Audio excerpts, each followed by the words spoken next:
오늘은 칠병이어의 사건을 통해서 함께 은혜를 나누어 보고자 합니다. 칠병이어, 이 단어 그대로 하면은 무슨 뜻이 되죠? 네, 7개의 떡과 물고기 2마리가 되겠죠. 여기 앞에 보이시는 그림을 다시 한번 볼까요? 그림을 보시면 알겠지만 이 그림에 칠병이어 사건을 통해서 많은 사람들이 앉아 있는데, 여러분도 혹시 사람들의 색깔이 보이나요? 어떤 사람들인 것 같나요? 네, 다들 까맣잖아요. 이렇게 보면은 이 아프리카 사람들이 아마 이 칠병이어에 참석한 것 같은 그런 느낌의 그림인데, 오늘 이 칠병이어 7개의 떡과 물고기 2마리 이 사건을 통해서 약 4,000명이 되는 사람을 먹이시고 남은 조각이 7광줄이나 되었다라고 하는 이 본문입니다. 근데 이 본문하고 굉장히 비슷한 본문이 있죠. 무슨 사건입니까? 바로 오병이어 사건이잖아요. 이 오병이어 사건은 굉장히 진행 방식이 매우 유사합니다. 이게 수치와 장소만 다를 뿐 진행 방식이 굉장히 유사한데, 오병이어 사건이 얼마 지나지도 않았는데 이 칠병이어 사건이 또 이어서 이렇게 이루어지고 있다라고 하는 거예요. 그래서 이것을 두고 어떤 학자들은 이것은 원래 하나의 자료인데 실수로 이렇게 한 번 더 기록한 건 아닌가라는 이제 그런 설명을 합니다. 오병이어 사건 같은 경우는 사실 사복음서에 다 기록되어 있거든요. 근데 칠병이어 같은 경우는 마태복음과 마가복음에만 유독 기록이 되어 있는 사건입니다. 근데 이 칠병이어 사건을 보면은 이 칠병이어를 통해서 의도적으로 말하고자 하는 메시지가 있음을 우리는 이 본문을 통해서 확실하게 알 수가 있는 거예요. 그래서 우리가 오병이어 사건, 이 칠병이어 사건과 이어진 연장선상에서 우리가 이 메시지를 알아보아야 될 텐데요. 이 두 사건에 담긴 영적인 의미를 먼저 우리가 해석하기 위해서 그 당시 히브리인들이 썼던 그런 숫자의 개념을 이해하는 것이 굉장히 중요합니다.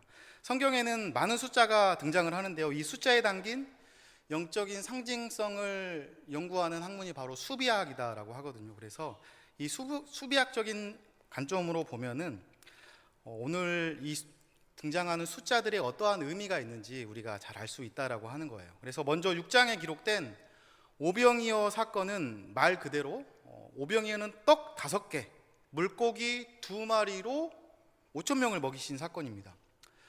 여러분들 숫자 5 하면은 딱 먼저 떠오르는 게 무엇입니까? 유대인이나 히브리인들에게는 굉장히 목숨처럼 중요하게 여기는 게 있습니다. 그게 무엇이냐면은 율법이에요. 율법. 토라의 율법인데, 그 토라의 율법이 그들의 삶에 있어서 절대적입니다. 그 토라의 율법이 바로 모세오경이에요.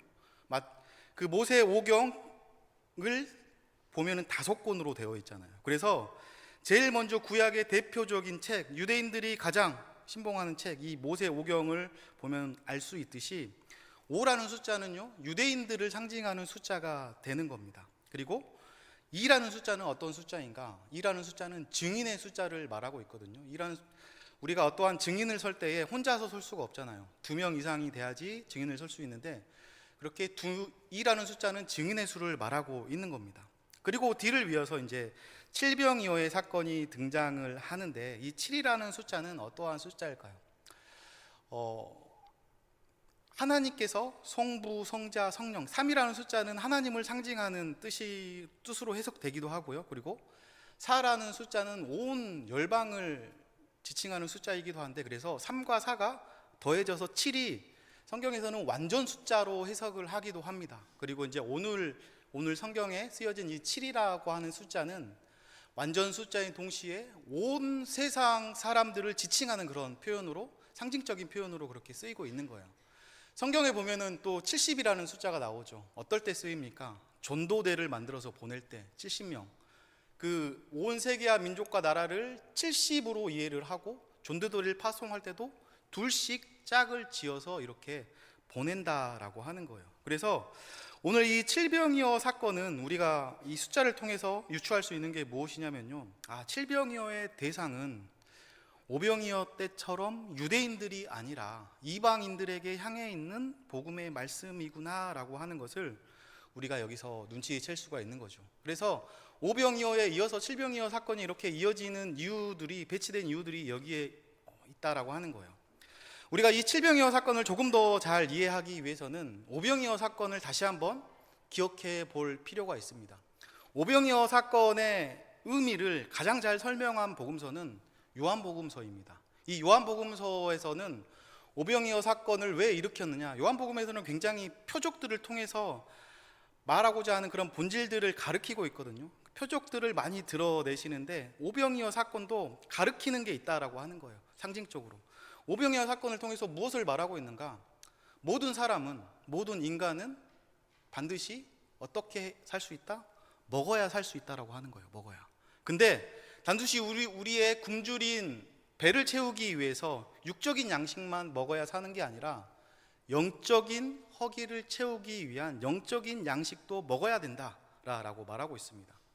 그래서 요한복음에서 설명하는 그 영적인 양식이 무엇이다라고 설명을 하냐면은 결국 이 이야기를 하기 위해서 오병이어 사건을 말한 겁니다. 우리가 먹어야 할 영혼의 양식은 무엇인가? 예수님의 말씀이고 예수님의 살과 피가 참된 양식이고 음료이다 라고 하는 것을 우리에게 말해주고 있는 것입니다. 오병이어 사건을 통해서 떡이라고 하는 것, 먹을 것이다 라고 하는 것은 단순히 육신의 배를 채워줄 식량의 의미를 넘어서 곧 생명의 떡 예수 그리스도를 통해서만 우리가 살아갈 수 있음을 말해주고 있는 거예요. 그것이 먼저 누구에게 선포된 것인가요? 유대인들에게 먼저 선포되었을 뿐이다 라고 하는 거죠. 그래서 이 오병이어 전통을 통해서 초대교회 교제의 기틀이 확립이 됩니다. 교제의 기틀. 교회가 생겨나고요, 성도들 간의 나눔과 교제를 하는데 그 나눔과 교제 가운데 어떠한 의식들이 이루어집니까? 예수님의 살과 피를 기념하는 성만찬으로 이어지고 있다라고 하는 거예요. 모든 교회는 성만찬을 통해서 애창과 교제를 나누고 예수 그리스도를 기념하는 공동체가 되어야 한다라고 하는 게 계속 오병이어 전통 때부터 이어져 온다라고 하는 거예요. 그러면서 우리에게 필요한 건 무엇인가? 영적인 것을 반드시 채워줄 수 있는 무엇인가? 영적인 것이 반드시 필요하다라고 하는 것을 계속적으로 반복하고 있는 것입니다. 그러면 그 영적인 허기는 유대인들만 채워줘야 되는 것인가? 그것이 아니다라고 하는 것이죠. 오늘은 이방인들에게도 그것이 필요하다라고 하는 것을 말해주고 있는 거예요.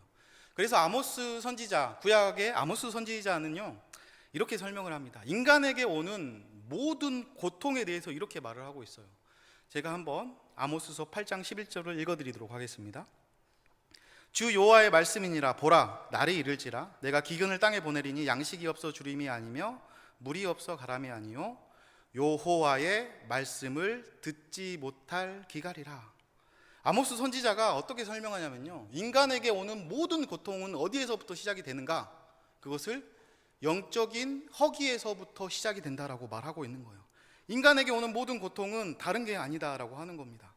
영적인 허기를 통해서 모든 고통들이 파고 들어온다라고 하는 거예요. 부요하든 가난하든 인간의 내면 깊숙이 파고들면 모두 다 이 영적인 허기짐, 배고픔을 가지고 많은 사람들이 살아가고 있다라고 하는 겁니다.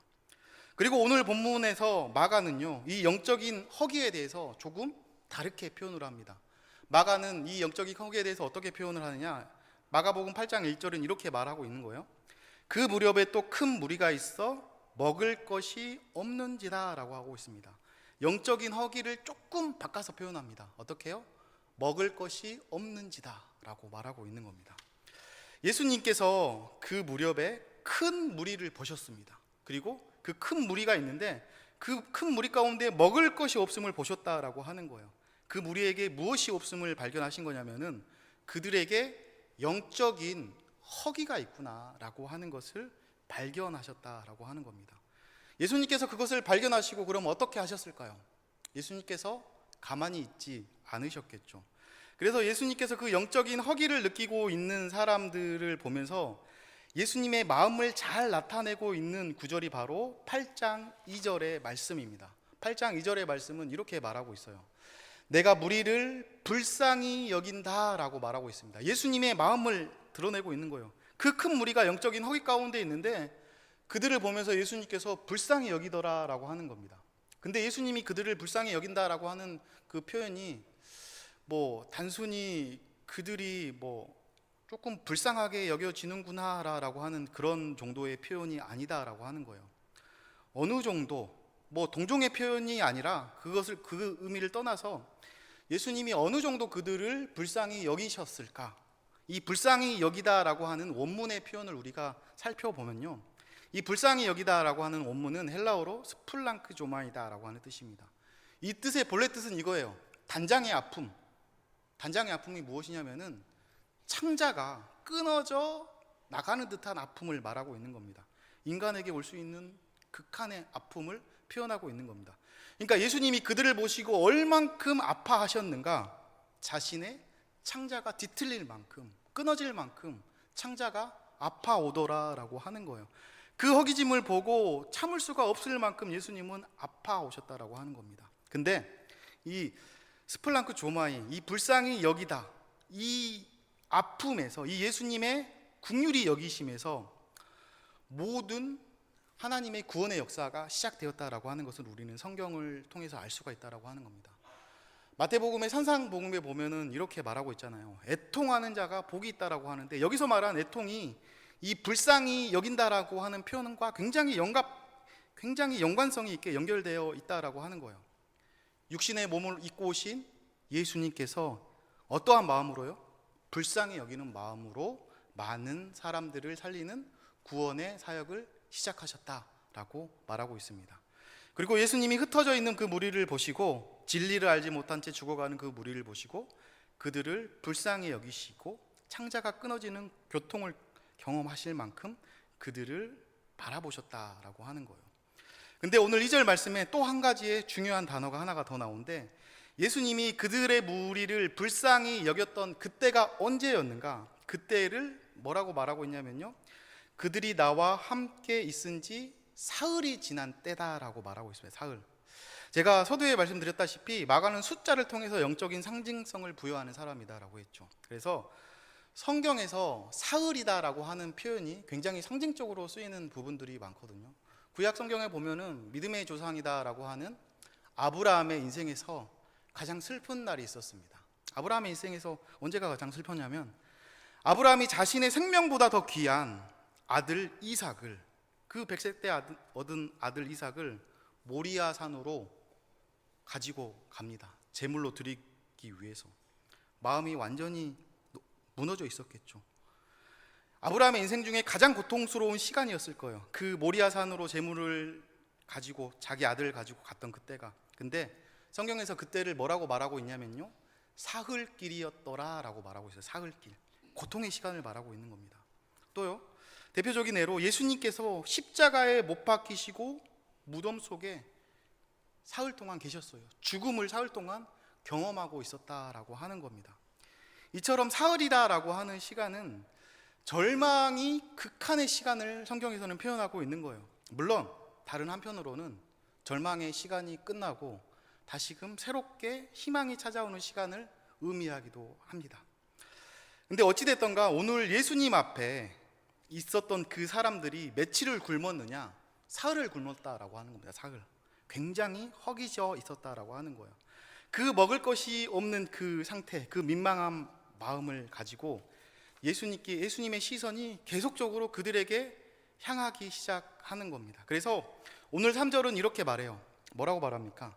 만일 내가 그들을 굶겨서 집으로 보내면 그들이 길에서 기진할 것이다. 예수님이 그들을 그냥 보내면 기진할 것을 뻔히 아시는 거예요. 그러면서 예수님께서 어떤 표현을 쓰냐면요, 그들 중에는 멀리서 온 사람도 있더라라고 말합니다. 멀리서 온 사람. 여기서 우리가 주목해서 보아야 할 표현이 바로 멀리서 온 사람들입니다. 이 앞서 살펴본 대로 칠병이어의 사건의 대상은 이방인들이다라고 했죠. 이방인들. 영적으로 허기진 것은 유대인들뿐만이 아니라 멀리서 온 이방인들도 이미 허기져 있다라고 말하고 있는 거예요. 그래서 오늘 이 칠병이어 사건은 예수님의 시선이 이방인들에게 계속적으로 향해 있다라고 하는 것을 우리에게 말해주고 있는 겁니다. 그러면 우리가 곰곰이 우리 교회 안에 살펴보면 우리 교회 안에도요, 멀리서 온 사람이 있을까요, 없을까요? 멀리서 온 사람이 있겠죠. 그 멀리서 온 사람이 누구일까요?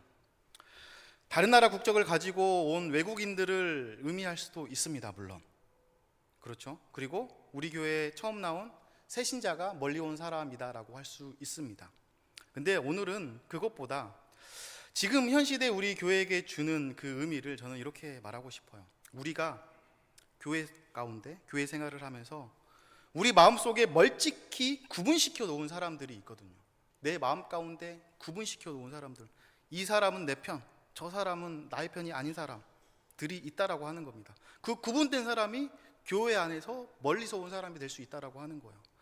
정말 하나부터 열까지 마음에 들지 않는 저 사람, 정말 도저히 용납이 안 되는 저 사람, 항상 나에게 상처를 주는 것 같은 저 사람, 우리가 마음속에 구분시켜 놓은 사람이 교회 속에는 여전히 멀리 있는 그 사람들이 존재하더라라고 하는 겁니다. 그리고 우리는 그들을 멀리서 온 사람이다라고 규정하고 불편해하면서 거리 두기를 하고 있다라고 하는 거예요.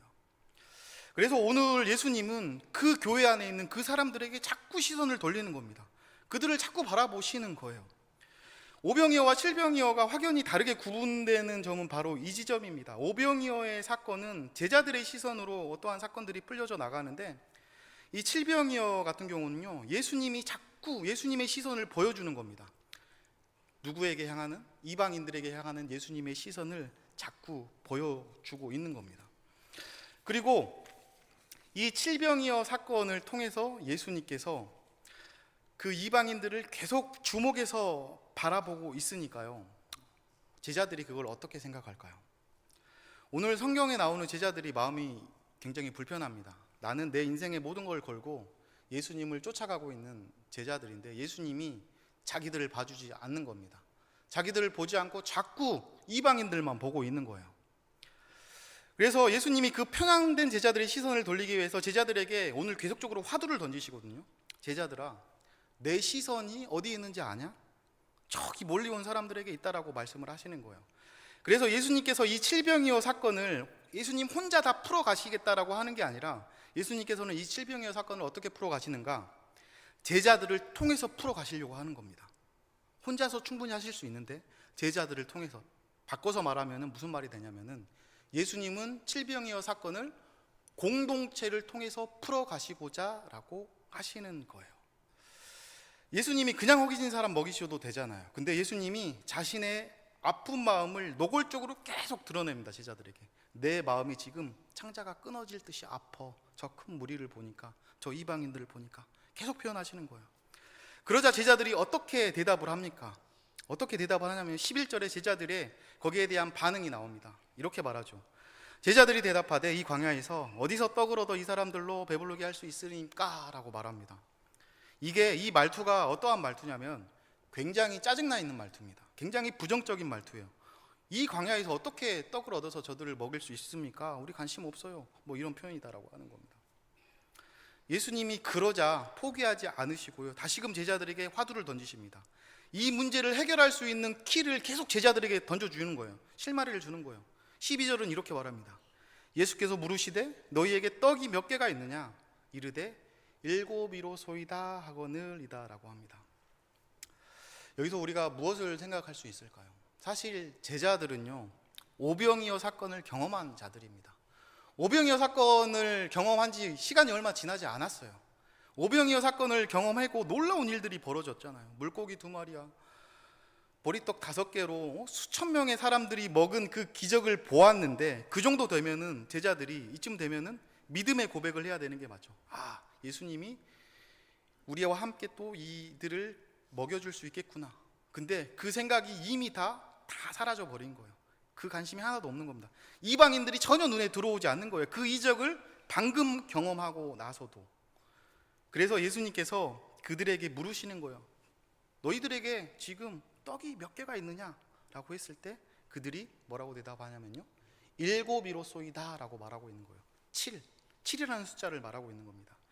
이 7이라는 숫자를 통해서 예수님께서 어떠한 문제의 실마리를 풀어가려고 하시는데, 7이라는 숫자를 통해서 이 복음의 떡이 유대인들에게만 편향된 게 아니라, 유대인들만 위한 것이 아니라 이방인들에게도 반드시 증거돼야 된다라고 하는 것을 암시적으로 말하고 있는 거예요. 7이라는 숫자를 통해서 교회 공동체의 희망을 이야기하기 시작을 합니다. 예수님이 왜 계속 이들에게, 제자들에게 이러한 실마리를 던져주냐면요, 제자들은 훗날에 교회 공동체의 기본이 되는 거예요. 공동체의 기틀을 마련할 사람들이 제자들입니다. 그래서 제자들에게 있어서 가장 중요한 건 무엇이냐면요, 그들이 교회를 세울 것이고 공동체를 이루어갈 것인데, 공동체를 그들이 어떻게 세울 것인가, 자신들이 원하는 유대인들만 가지고 공동체가 세워져 나갈 것인가, 그것을 무너뜨리고 싶은 거죠. 예수님은 유대인과 이방인들과의 막혀 있었던 담을 이 칠병이어 사건을 통해서 무너버리려고 하시는 거예요. 그래서 제자들에게 물어보는 겁니다. 너희에게 떡이 몇 개가 있느냐라고 이야기를 하는 거예요. 우리가 잠시요, 이 시점에서 우리가 살아가는 이 세상을 한번 되돌아볼까요? 우리가 살고 있는 이 세상은 기술의 진보로 인해서 초연결 시대가 되었습니다. 어디든지 쉽고 빠르게 갈 수 있고 다 연결이 돼 있다라고 하는 거예요. 그리고 인류 역사상 지금처럼 인구가 많았던 적이 없습니다. 그 수많은 인구들이 대부분은요, 사람들이 밀집해 모여 있는 대도시에서 살아가고 있고요, 우리가 문을 열고 한 발자국만 나가면은 다른 사람들과 소통할 수 있는 시대가 되었다라고 하는 거예요. 근데 그 수많은 인구들 속에서 그 어떤 시대보다 많은 사람들이 무엇을 느끼고 살아가고 있는가? 외로움을 느끼고 살아가고 있다라고 하는 겁니다. 외로움. 무엇인가 영적인 문제들이 있다라고 하는 거죠. 지금 이 시대만큼 타인의 문제에 대한 공감 능력이 극도로 떨어져 있는 시대는 없는 것 같아요. 그래서 외로움의 습격이다라고 하는 책을 보면요, 뭐라고 말하고 있냐면은, 이미 영국이다라고 하는 나라는 외로움부, 고독부 장관을 임명을 했습니다. 외로운 사람들이 너무 많다 보니까 그게 사회적인 문제로 계속 부각이 되다 보니까 장관을 임명한 거예요. 고독부 장관을 임명을 해서 엄청나게 많은 재정을 투자해서 그들을 치유하는 그런 일들을 하고 있습니다, 이미. 그리고 우리 옆나라 일본에서는요, 이 외로움의 문제를 해결하기 위해서 어떠한 극단적인 방법까지 쓰냐면요, 스스로 감옥에 가는 사람들도 생겨났다라고 하는 거예요. 현 시대를 살아가는 사람들 중에 54%가 외로움을 느끼고 있고, 그리고 항상 외로움을 느낀다, 나는 매일매일 외로워 이렇게 말하는 사람이 26%나 된다라고 하는 겁니다. 그 중에 4명 중에 1명은 병원 치료를 받아야 할 만큼 심각한 상황이다라고 말을 하고 있는 거예요. 그런데 문제는 이러한 게 사회적인 문제뿐만이 아니라 교회 안에도 이러한 현상들이 많이 나타나고 있다고 하는 겁니다. 믿는 사람들도 절반가량 46%나 외로움을 느낀다라고 하는 거예요. 뭐 우스갯소리지만 여러분들, 저도 참 외롭게 보이지 않습니까? 네. 네, 뭐 저희가 교회에서 누군가를 만나서 사실은 인사를 나누고 짧은 이야기를 나누고 또 누군가의 옆에서 예배를 드리고 기도도 하지만, 이렇게 같이 예배를 하지만 그래도 외로움이 찾아옵니다. 또 특히나 어떤 분들은 주일 예배만 드리고 가야 되는 경우가 많아서 무슨 셀 모임이나 공동체 모임을 하지 못하는 경우들도 있죠. 그래서 더 외로움을 느끼는 경우들이 많다라고 하는 거예요. 그래서 이 외로움의 시기에 교회 안의 사람들이 이러한 셀이나 공동체에 들어가면 되지 않겠는가를 우리가 생각하면 되는데, 근데 그들이 셀이나 공동체 모임을 쉽사리 들어가지 않는 이유들이 있다라고 합니다. 왜 그들은 공동체에 속하지 않으려고 하는가? 대다수의 절대적인 이유가 이 이유 때문이다라고 해요. 경제적인 이유라고 말합니다. 내가 그 공동체에 들어가서 나를 오픈해야 되는데, 내가 가난하고 내가 남들보다 못하면 그들이 나를 이상하게 여길까 봐 그 공동체에 들어가서 나를 오픈하는 게 굉장히 쉽지 않다, 그렇게 이야기를 하는 거예요. 더 구체적인 이유들을 들어보면은 마음 아프지만 마음을 터놓고 이야기할 사람도 없고요, 같이 차 한 잔을 마시거나 밥 한 끼 먹을 사람이 교회 안에서도 찾기가 힘들다라고 말을 하고 있는 거예요. 그러면 이렇게 교회에서 마음이 멀어져 버린 사람들은 어떻게 이 외로움을 해결할까요? 그들은 개인이 할 수 있는 취미 활동을 통해서 외로움을 달래는 거예요. 유튜브를 보고요, 영화를 보고요, 캠핑을 하고요, 게임을 하고요, 운동을 하고요, 독서를 하고요, 혼자만이 할 수 있는 것들로 외로움을 달래고 있다라고 하는 거예요.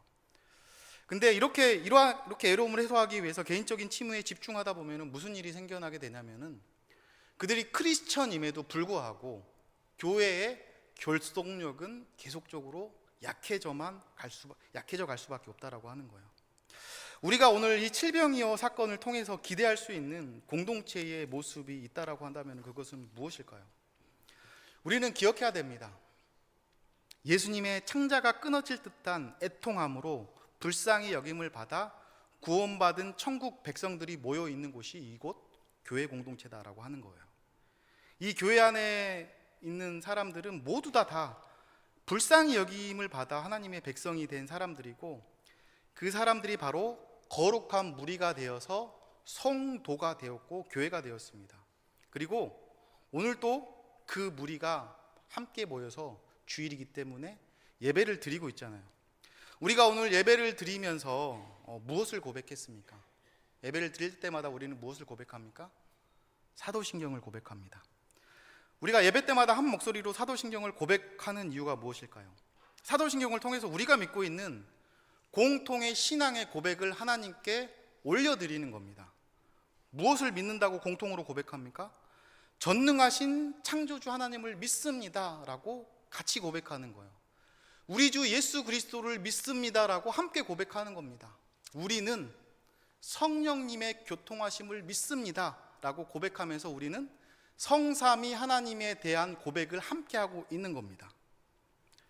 그리고 우리가 또 무엇을 고백합니까? 이 성부, 성자, 성령님만 고백하는 게 아니죠. 사도신경을 통해서 또 무엇을 고백하고 무엇을 믿는다라고 하냐면요, 바로 공교회와 성도의 교제를 믿습니다라고 말하고 있어요. 공교회와 성도의 교제를 믿습니다. 우리가 성삼위 하나님과 더불어 동일하게 믿어야 할, 놓치지 말아야 할 믿음의 영역이 있다라고 하는 거예요. 믿음의 영역은 항상 성부 하나님, 성자 예수님, 성령님께만 국한되어 있는 게 아니라 그 믿음의 영역이 있는데, 그 믿음의 영역 중에 중요한 영역이 바로 성도의 교제의 영역에 있다라고 하는 거예요. 그래서 제가 이 말을 다른 말로 다시 말하면요, 성도의 교제에는 반드시 믿음이 동반되어져야 한다라고 하는 것을 강조하고 싶은 겁니다. 이것은 어떠한 믿음입니까? 성도의 교제에 왜 반드시 믿음이 동반되어져야 할까요? 어떠한 믿음을 말하냐면, 예수님이 멀리서 온 이방인들에게 시선을 돌리시고요, 그들을 바라보시고요, 창자가 끊어질 듯이 애통함을 느끼시면서 그들을 용납하시고 그들을 통해서 성도의 교제를 확장시키겠다라고 하는, 그것을 믿는 믿음을 말하고 있는 겁니다. 그래서 이 성도의 교제다라고 하는 것은요, 우리의 상황에 따라서, 우리의 스케줄에 따라서 해도 되고 안 해도 되는 선택의 문제가 아니라, 우리가 믿음의 고백에 따라서 해석해 본다면은 이 성도의 교제는 우리 믿음 생활에 있어서 필수적인 믿음의 요소다라고 우리는 날마다 사도신경을 통해서 고백하고 있는 겁니다. 근데 많은 교회들이요, 이 교제의 영역이 다른 믿음의 영역들보다 우선순위에서 밀린다라고 오해들을 해요. 하지만 성도의 교제는 어떻게 보면 열매를 말하고 있는 거거든요. 하나님 나라에서도 굉장히 높은 차원의 영적인 문제들이 바로 교제의 영역이에요. 교제의 영역을 통해서 열매처럼 드러나게 되는 게 바로 그거거든요. 교제만큼 높은 영적인 문제도 없다라고 하는 것을 말하고 있는 겁니다. 그래서 오늘 칠병이호의 본문 마가복음 8장 6절에서는 그 수준 높은 교제의 방법들을 아주 상세하게 기록하고 있는데, 이 칠병이어 때 행해진 교제의 방법들을 통해서 우리 공동체의 교제를 한번 다시 되돌아볼 필요가 있다라고 하는 거예요. 6절의 말씀을 보면요, 예수님께서 칠병이어의 기적을 일으키시면서 떡을 떼시고 축사하시기 시작하시는데, 그 떡을 나누시길 시작하시는데, 이 6절의 말씀에는 4개의 동사가 등장을 합니다. 가지다, 축사하다, 떼다, 나누어 주다. 이 4가지의 행동을 통해서 예수님께서 어떠한 공동체의 모임을 명하고 계신 겁니다. 그래서 오늘 이 예수님께서 먼저 하셨던 이 가지다, 떡 7개를 가지사라고 말하고 있죠. 이 가지다라고 하는 것은 원문은 원래 가지다가 아니라요, 받는다로 표현이 되어 있어요. 예수님께서 떡을 받아서라고 해석하는 게 맞는 거겠죠. 예수님께서 실제로 누구에게 떡을 받아서 축사하시면서 나눠주냐면은 제자들에게 떡을 받아서 그 떡을 나눠주십니다. 사실은 예수님은 누군가에게 무엇인가를 받을 필요가 없는 분이십니다. 만유의 주인이시잖아요. 모든 게 다 충족된 분이잖아요. 근데 예수님이 일하시는 스타일을 보면요, 예수님은 항상 누군가에게 무엇을 받으세요. 대부분 누군가에게 받으십니까? 하늘 아버지로부터 능력을 받으십니다. 하늘 아버지로부터 받은 것을 나누어 주세요. 근데 하나님으로부터만 받는 게 아니라 오늘 성경에 보니까 그 약하디 약한 제자들이 준 것을 통해서 나눈다라고 하는 겁니다. 그것을 통해서 받아서 나눈다라고 하는 거예요. 이것은 무엇을 말하는 겁니까? 예수님이 일하는 방식을 말하고 있는 것이죠. 하물며 예수님도 이렇게 일하시는데 우리가요, 누군가에게 무엇을 나누어 줄 때가 있죠. 무엇을 베풀고 나누어 줄 때가 있는데, 그것을 나누어 주면서 우리가 항상 주장하는 게 뭐냐면은 내 것을 나누어 주는 거야 라고 말하는 거예요. 그거 내 건데 내가 인심 써서 너에게 나누어 주는 거야 라고 나의 소유를 주장하면서 나누는 겁니다. 그리스도인이라 칭함받는 우리들은 누군가를 돕는다라고 하는 말을 쓸 때에 굉장히 조심해서 써야 되는 거예요. 사실은요, 진짜 믿음의 고백 가운데 있는 것은 우리가 돕는 것이 아닙니다. 우리가 돕는 것이 아니라요, 하나님이 준 것을, 하나님이 허락하신 것을 그저 나눌 뿐이다 라고 말하고 있는 겁니다. 누군가를 돕는다라고 말할 수 있는 분은 오직 누구뿐이시냐면은 하늘에 계신 하나님 한 분뿐이시다라고 하는 거예요. 그리고 예수님께서 어떻게 질병이여 기적을 일으켜 가십니까? 축사하신다라고 하시죠. 축사. 이 축사하신다는 원래 이러한 뜻이 있다라고 합니다. 감사하다라고 바꾸실 수 있는 거예요. 어떤 공동체 그룹을 보면요, 공동체 모임을 시작하기도 전에 감사를 잃어버리는 경우들이 있어요. 물론 모든 조건과 환경이 굉장히 맞지 않는 경우들이 굉장히 많습니다. 감사가 도저히 나올 수 없는 상황들이 끊임없이 밀려오는 거예요. 근데 여러분들, 감사는요, 모든 환경을 바꾸어 놓습니다. 감사는 모든 환경을 초월해서 하나님이 우리에게 주신 은혜를 배가 되게 하는 거예요. 제가 지난주에 39 공동체 원들의 초청을 받아서 39 공동체 모임에 참여를 했습니다. 39 공동체는요, 이교구 공동체 중에서 가장 젊은 그룹이에요. 저보다도 훨씬 젊고 훨씬 아름다운 젊은 공동체입니다. 그 공동체가 어디에 모여서 공동체 모임을 하냐면요, 3층에 모여서 공동체 모임을 합니다. 근데 공교롭게도 3층에 모여서 그들이 공동체 모임을 할 때 청년부 예배 시간하고 겹칩니다. 그래서 공동체 모임이 시작이 될 때 청년부의 찬양도 함께 시작이 돼서 소리들이 다 흘러 들어오게 되는 거예요. 그리고 그 공동체를 보면은 그 공동체에 그 엄마 아빠들보다 그 숫자만큼 있는 사람들이 있는데, 그게 누구냐면은 5세 미만의 어린 아이들이 있어요. 굉장히 5세 미만의 어린 유아들을 같이 모여서 그렇게 공동체 모임이 진행이 되는 겁니다. 39 공동체에 들어가서 이제 같이 공동체 모임을 하려고 하는데 보자마자 이런 의구심이 들었어요. 공동체 모임 가능할까? 의구심이 들었습니다. 여러분들, 결과는 어떠했을 것 같습니까? 1시간 정도 공동체 모임을 했습니다. 근데 그 공동체 모임이 너무너무 은혜롭게 진행이 되고 마무리가 되더라라고 하는 거예요. 그 집중 안 되고 시끄러운 환경 속에서 어떤 공동체원이 삶을 나누고 이야기할 때 공동체원들이요, 주목하고 청종하기 시작을 하는 겁니다. 들으려고 집중하기 시작을 하는 거예요. 그래서 사실은 들을 수 없는 상황인데 그걸 다 알아듣습니다. 그리고 그 힘든 상황에서 자신의 삶을 감사함 가운데 은혜로 나누기 시작하니까 그 상황 가운데서도 은혜가 되더라라고 하는 거예요. 그래서 제가 모임 끝에 그 묘하게 집중되는 그런 영적인 분위기 때문에 굉장히 영적인 모임이네요 라고 그렇게 표현을 했는데, 제가 그 공동체 모임을 보면서 참 감사가 흘러나오더라고요. 환경을 초월한 굉장히 영적인 공동체 모임이었다라고 할 수 있는데, 이런 건 것 같습니다. 사실은 어떻게 할 수 없는 우리의 환경적인 요소들이 있잖아요, 지금 당장은. 근데 우리가 만약에 어떠한 것을 하기 전에, 어떠한 공동체 모임을 하기 전에 이러한 환경부터 보고 그 환경부터 문제를 삼았다라고 한다면은 불평이 먼저 당연히 나올 수 있겠죠. 그런데 감사함은요, 놀랍게도 감사함은 이 모든 것들을 뚫어내고 은혜를 배가시켜 주더라라고 하는 거예요. 그리고 오늘 예수님께서 칠병이어 기적을 통해서 어떻게 또 은혜를 베풀어 가시는가? 그 떡을 떼다라고 합니다. 떡을 떼어서 나누어 준다라고 하죠. 떡을 떼다. 여기서 말하는 떼다는 무슨 뜻이냐면은 으깨어서 부서뜨린다라고 하는 의미의 동사를 가지고 있습니다. 예수님께서 성만찬을 베푸시면서 제자들에게 떡을 떼어주고 그분의 몸임을 말씀하셨어요. 그러니까 이건 무슨 말이냐면은 무엇이 으깨어지고 무엇이 부서진다라고 하는 걸까요?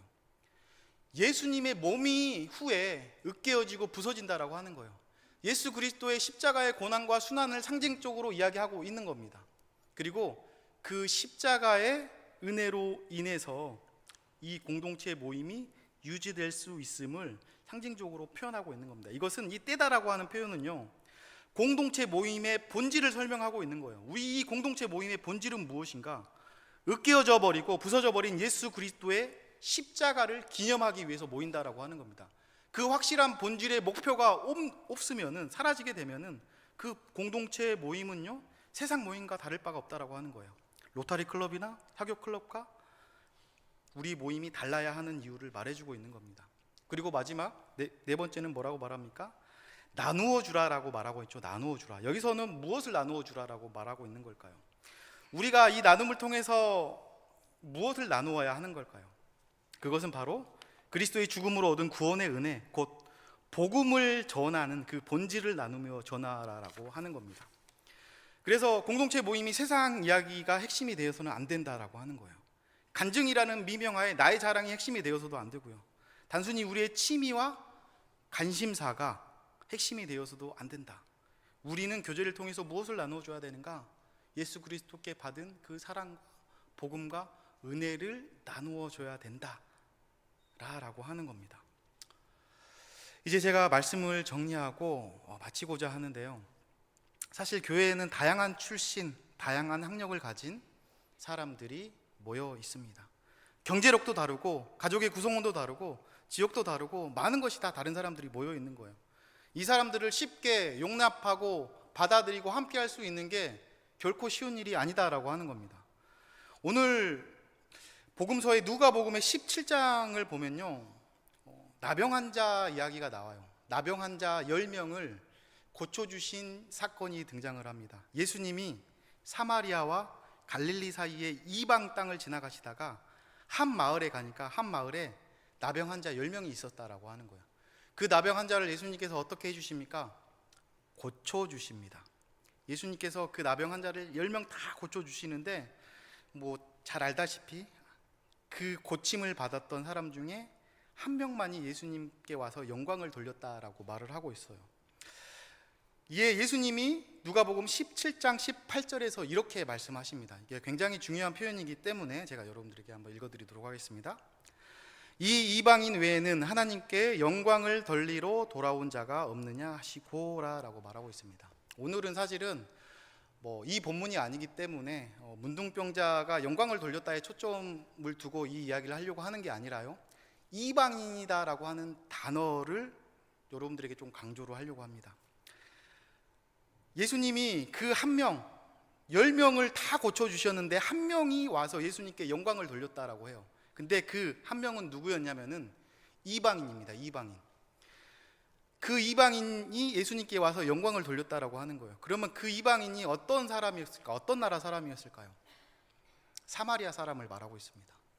사마리아 사람은 어떤 취급을 받았던 사람들이죠? 그 당시에 유대인들이요, 사마리아 사람은 상종도 하지 않았습니다. 사마리아 지역은 우회해서 돌아갔어요. 그들은 더러운 피가 섞였다, 더러운 이방인의 피가 섞였다라고 하는 이유로 계취급을 하면서 살았다라고 하는 거예요. 근데 오늘 굉장히 이해되지 않는 사건이 벌어지게 되는 겁니다. 왜요? 우리가 이 구절을 통해서 알 수 있는 것은 이방인 외에는 하나님께 영광 돌린 자가 없다라고 하시거든요. 이방인 외라고 하는 표현은 한 명은 사마리아인이었어요. 그러면은 9명은 누구라는 소리일까요? 9명은 이방인이 아니라는 소리죠. 이방인이 아니었다면 누구였을까요? 유대인을 말하고 있는 겁니다. 한 동네에 10명이 살았는데 그 10명 중에 9명은 유대인이었고 한 명은 이방인인 사마리아인이었다라고 하는 거예요. 근데 상식적으로 말이 안 되는 겁니다. 유대인과 이방인은 서로 섞일 수가 없는 거예요. 이거는 정말로 그 당시에는 너무나도 충격적인 일입니다. 근데 그 10명이 한 공동체를 이루고 한 동네를 이루고 살았다라고 하는 것을 말해주고 있는 겁니다. 서로 섞일 수 없는 그들이 서로 하나가 되어서 한 공동체, 한 마을을 이루며 살 수 있었던 이유가 무엇이었을까요? 왜 유대인과 사마리아인이 섞여서 그 마을에서 살 수 있었을까요? 그것은요, 나병 때문입니다. 그들에게 있어서 치명적인 아킬레스건, 그들의 인생에 있어서 가장 약한 부분, 자기의 힘으로는 어떻게 할 수 없는 부분, 그 약함과 약함이 서로 만나니까요.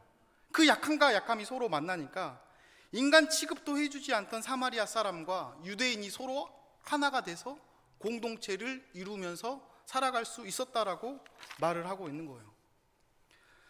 그렇습니다. 오늘 하나님께서 칠병이어의 본문을 통해서 공동체의 회복을 명하시는데, 우리 공동체가, 성도의 교제가 다시 회복되기 위해서 필요한 게 무엇입니까? 전라도냐 경상도냐 좌파냐 우파냐 출신 성분이 필요 없다라고 하는 거예요. 학력이 필요 없다라고 하는 겁니다. 우리 교회에 많이 다니는 우리 한동 대학생들이 말하는 MK냐 PK냐가 필요 없다라고 하는 거예요. 진골이냐 송골이냐가 중요하지 않다라고 하는 겁니다. 무엇이 우리를 하나 되게 하시는 줄 아십니까?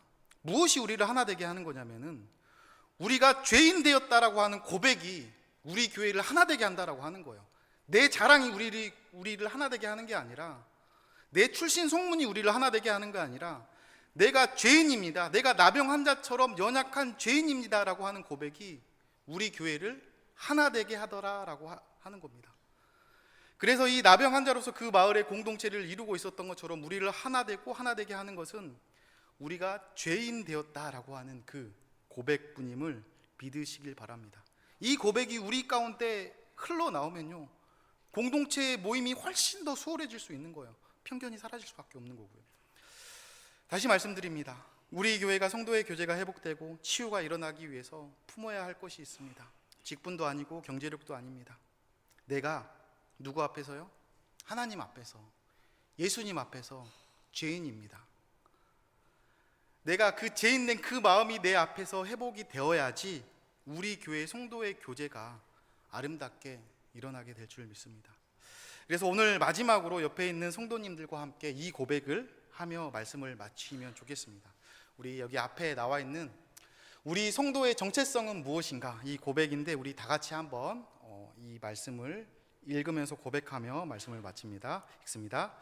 나는 예수 그리스도를 나의 구주로 고백하는 죄인의 정체성을 확실히 가지고 교회 안에 사랑하는 성도가 되겠습니다. 아멘. 기도하겠습니다. 오늘 또 몸된 교회를 통해 주님의 복음이 온 열방에 증거되기 원하시는 주님, 우리가 이 생명을 증거하며 복음을 증거하는 온전한 일꾼들이 되길 원합니다.